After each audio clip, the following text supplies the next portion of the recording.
Hello, everyone. My name is Rebecca Morton. My pronouns are she, her.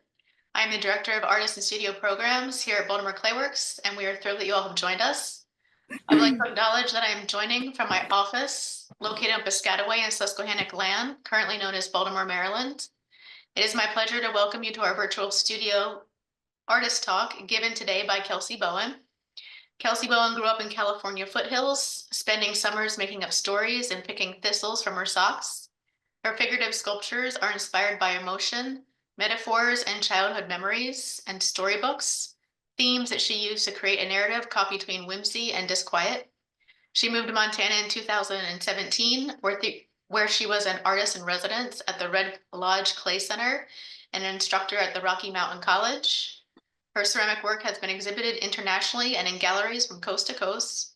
She received her BFA in ceramics from the California College of Arts in 2017 and is currently working as a workshop instructor and professional artist at her home base in Montana. For more information about our artist talks, please visit our virtual library at baltimoreclayworks.org and tune in for our next studio tour on Tuesday, April 15th with Shay Kister, our long-term resident artist from 1:30 to 2. And I will now turn it over to Kelsey.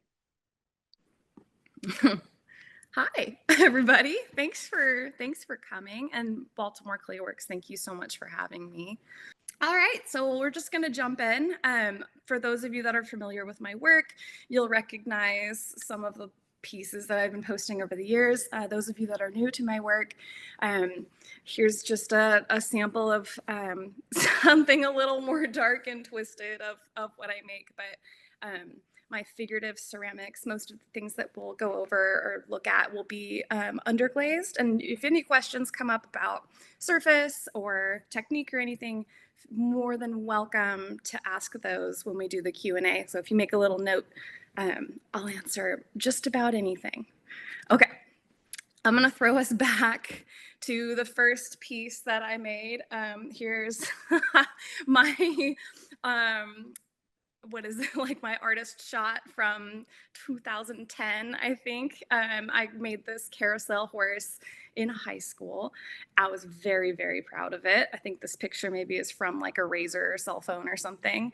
And it really kickstarted my desire to be a ceramic artist. I was still a little nervous, so I did go to community college first. I wanted to really make sure that this was the type of art that I wanted to be in before committing to four-year college. So here's some of the work I was making first. This guy, very articulated puppets, definitely the depressed artist coming out, big Salvador Dali fan as a kid.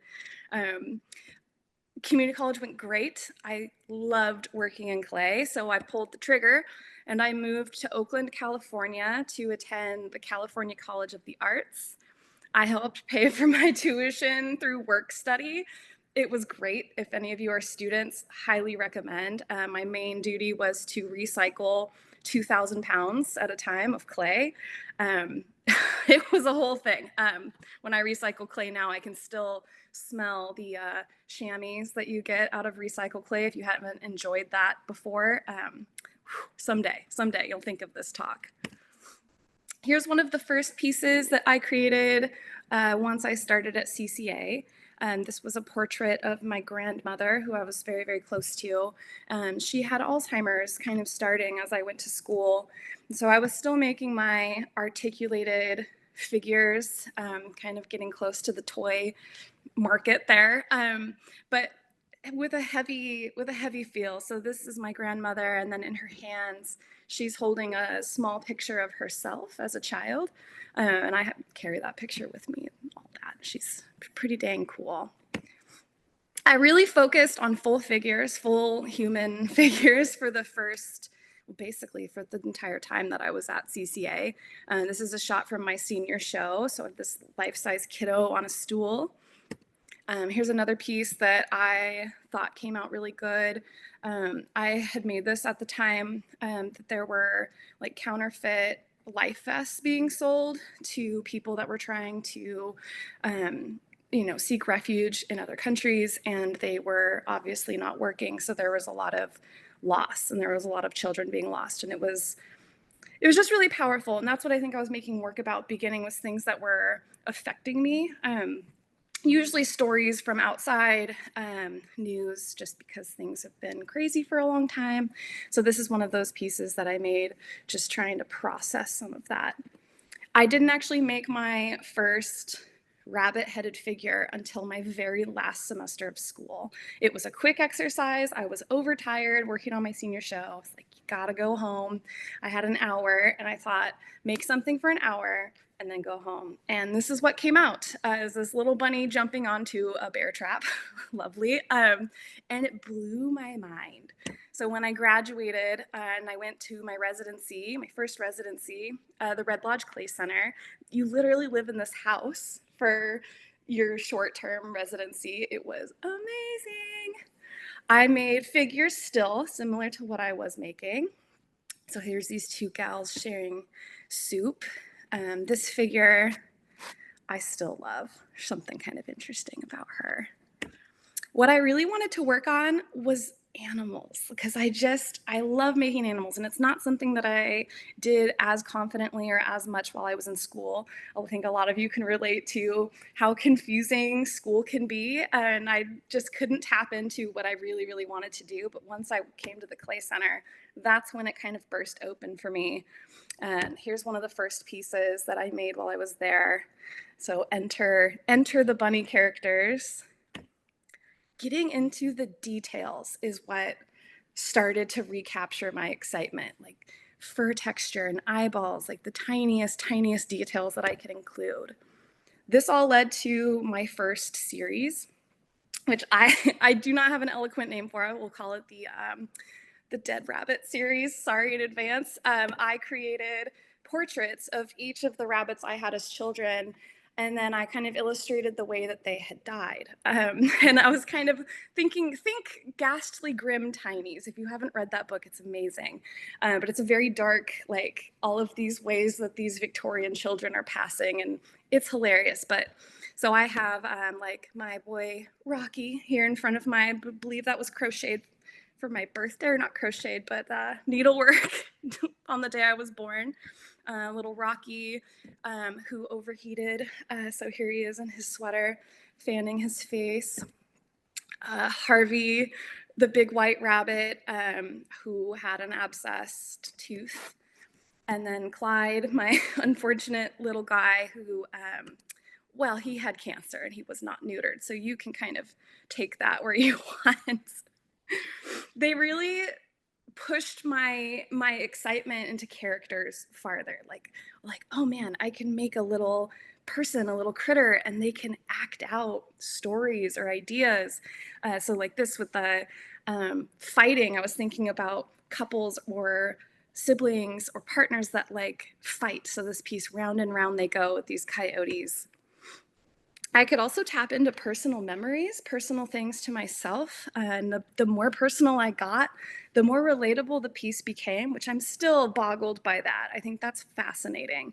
When you make work, just lean in hard, because the more it relates to you, it's strange, the more it relates to others. So this piece, The Runaways, is literally about trying to run away, but you're stuck in place. So riding away on a rocking horse, but you're not really going anywhere. More specific, I had a tortoise named Walter as a kid. Walter needed injections because she became sick, and I was awful at it. It was terrible. I literally felt like this like terrible person poking at my tortoise. So here's my embodiment of that. This piece was called Let Me Help You, and she's just poking him in the eye. This is something on my mind. So making work also about just a feeling or an emotion. It was also like a way to convey how I was feeling, or like a translation from mind to reality. And I could also use them as messages. Like this would be like a message that I'm to myself, almost like I have things on my mind. And then there could be messages maybe for my peers and coworkers. I left the Clay Center and I started working at Rocky Mountain College. This is a piece that I decided to go for. It was the biggest thing, I think, to date that I've made. And I did it because I had access to kilns at the college, which was an amazing way to keep making work. So that's how this guy came about. It was horrid. I love how the piece came out, but man, building big is, whew, those of you out there that are, well done, because that is tough. I had a home studio, even though I was firing at the college. This is an extremely generous photo because I believe that work table is about 7 feet long. So at most, this was a 7x7 space. But I loved it. It was right off of our kitchen. I could work from home. Because of that, I got into fostering. So that became a really important part of my life, was raising these baby kittens in my studio while I was working. And raising them up. I think we've done a little over 70 kittens now, which is just kind of a fun feeling. There's 70 little souls out there that passed through my hands. It's kind of fascinating. I was having a great time leaning into my work. I had my sponsorship with Speedball. Awesome people, like that. Just, I felt like I had a community and a family, and it was great. And then 2020 happened. It was a lot. I'm sure all of you share that. The fear of, am I going to show again? Am I going to make work? How is this going to happen? I applied to 100 things because I was afraid of taking a break. I think after graduating school and going to a residency, and it was just kind of like run. So then when there was a potential pause, I was terrified. This is kind of a self-portrait I made at the time. This was our little greenhouse where that studio was. And it was it felt both so safe and secure because it was our home base, but also like claustrophobic and trapped. So like I'm going to throw the art school word out, duality of a safe space also feeling like you're trapped. And so that's my COVID portrait.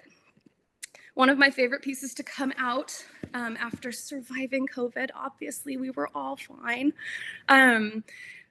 This was kind of a pushing off point of using objects as not only metaphors, but just as a way to play with an idea. So here we have a figure that is sadly holding her ripped apart stuffed animal. And then when you rotate it, you get this kind of shifty over the eye look, and you notice that she's holding a pocket knife, so that she is actually the creator of her own troubles. That one just came out. I don't know. Sometimes you look back at work and you're like, oh, that was good. I really like that one. This piece playing in a burned out dollhouse. She has a little bunny in her hand, like a little self-portrait bunny. When we had to leave our house, it was really hard. We rent, so different things happen and you have to leave your safe space. That was kind of what this piece was about, is literally just cutting this house from my life and moving on. Using objects like the pocket knife and like this house that maybe won't mean something specific to anybody, but was really personal to me. And then you never know, someone might connect, and usually they do. And I get these wonderful stories from people sharing how they feel or what that pulled out for them. It's one of my favorite parts. I'm also really fascinated by gesture, how you can create feeling and mood and emotion just by changing the pose of the human body. You know, that even the fold of skin in a certain way, and especially hands as a communication, they're endless in that way. So just kind of trying to rely on the human body to create like a feeling or a story. This piece is about having just your thoughts overfull, the buzzing and humming of the constant, like full head, like it's an interruption all day, right? Like it's like having a song stuck in your head when you're overwhelmed and you have that buzzing and humming. I made so many bees for this. It was fun, but wow, there's maybe a couple hundred bees on there. There's got to be an easier way to do it, but Right before I left for the Clay Center residency, my grandfather passed away, and it was something that took me a really long time to process. He was a very important person to me, and I started to notice that grief was becoming a really strong, front runner in my work. So this piece I titled "I Think You Should Get Here," and you can see this figure rushing with this bouquet of flowers. And as they're running, the flowers are fading from fresh and lively to slowly drying out and decaying and falling apart. So it's that rush to be there as something's ending. My work has two lives for me. The first being wet clay in that greenware phase. It's beautiful. I think it looks alive. And I'm convinced it's the water content, that we can see water in our skin and we can see water in plants, that's something that makes things alive. And so when the clay holds that water, it's something very special that I love. This is a piece I did in response to my grandfather as well. And I did a write-up with it that I'd like to share a bit of. I'll write poetry or just words, just kind of let them go if I'm trying to title something or if I'm trying to understand something, because I don't always have a plan. And when I make something and it's finished, I have to figure out why I made it. So this one being about my grandfather and the time that I spent sitting with him as he was in hospice. So I'll read it to you. I pictured a tree slowly growing strong rings of wood around itself as it grew, the center moving deeper and deeper within itself. The longer I sat beside him, the more and more I thought about the tree. The harder it grew, the more rings I had grown. My grandfather was a woodworker. If I were a tree, my grief would be counted in rings. One of the last pieces I made in this line of thought was about the vacancy of an empty space where someone that you care about used to fill. So this is my grandfather's chair. After my time working at Rocky, we moved back to Red Lodge, Montana. So we were in Billings for a while. We moved back to this amazing town. This is the Aurora Borealis that has gone over our house twice now. Unreal. I thought that was it's magic, just absolute magic. I got married in a pair of hiking boots out with my partner in the woods. I got back into fostering. So here's another litter of little kids jumping around. And I started making work, kept making work. I have a studio upstairs in my house. It's perfect. And I've been able to continue to create pieces there. I've grown really interested in focusing on patterning and details on the surface. So getting more into painting and color.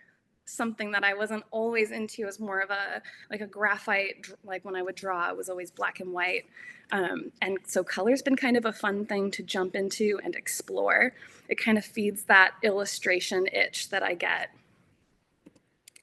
Objects are still very important in my work, creating little things that are from either my past or from a metaphor. So this is I used to collect snails as a kid. It was very sticky hobby, but I think about it all the time. So here's like a little snail. My first dive into luster, I was creating this chain that goes like one of the old unicorn tapestries, the unicorn being chained to the pomegranate tree. Sometimes the object is a severed wolf head stuck between someone's arm as they try to ride away on a rocking horse.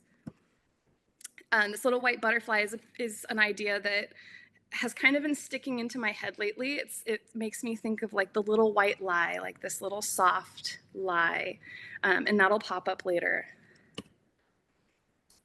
I felt a lot of turmoil in my work. Like, I don't know, I feel like maybe we're intimately connected to our practice. So when things start to get strange in our lives, like I noticed it in my work first, kind of this uncomfortable build and shift.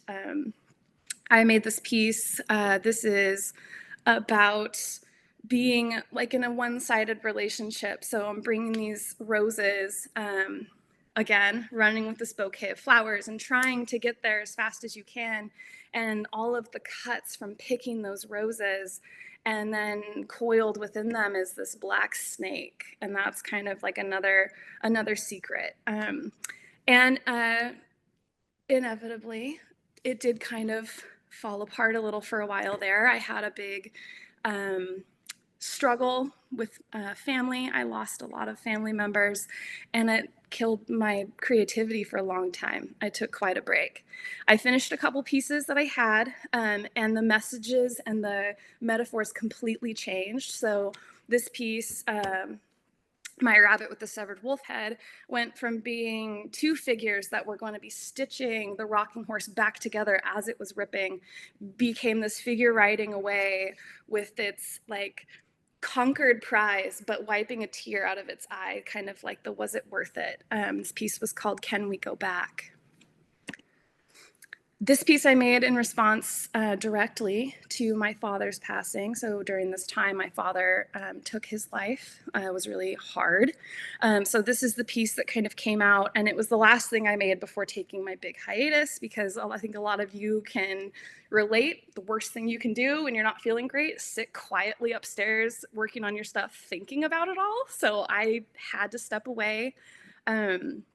I did write for this piece too, so I'll read that as well.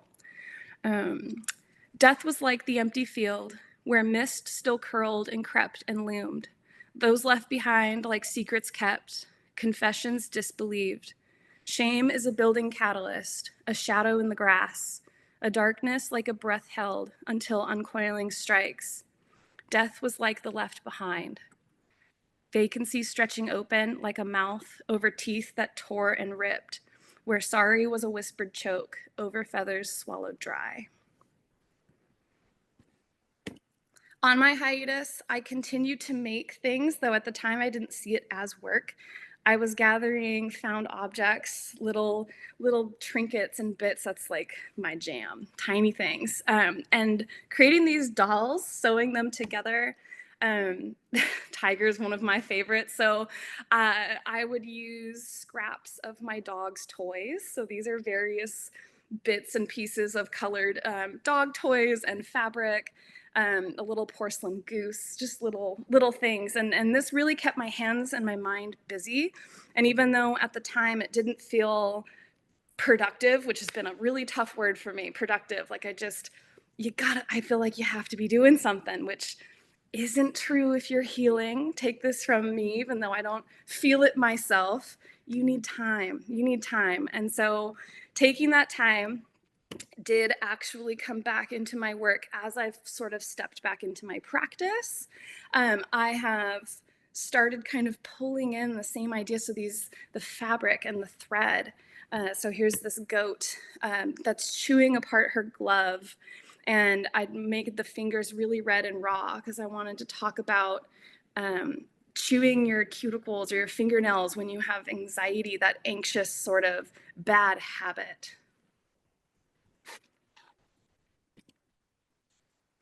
This is a new piece. It's the newest piece, actually. And it's kind of coming back to that white lie idea, the butterfly sitting on the hand before.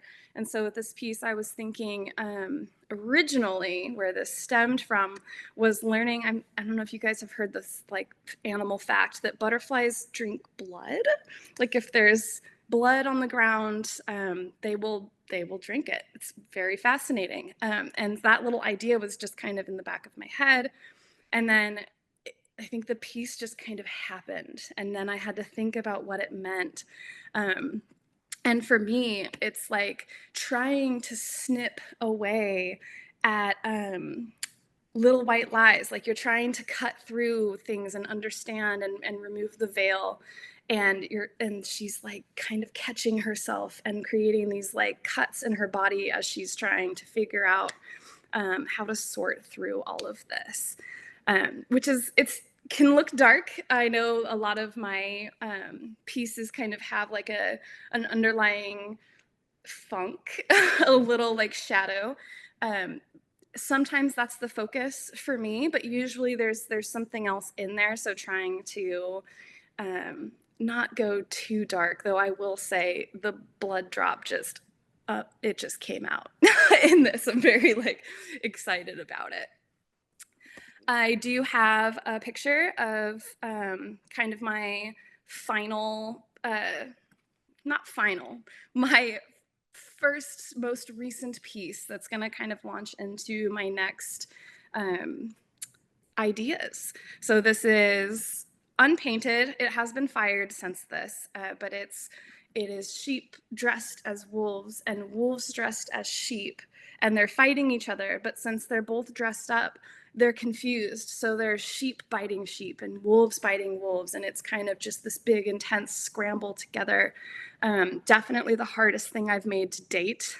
It was quite a struggle. My figures are roughly 13, 14 inches tall if they were to stand and run around.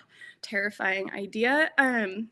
So altogether, this piece is large for me, and I'm excited about where this is going to go. Like I want to create more dynamic and kind of twisted and complicated forms, and especially feeling the chaos of all of the transition in the last year or so of my life.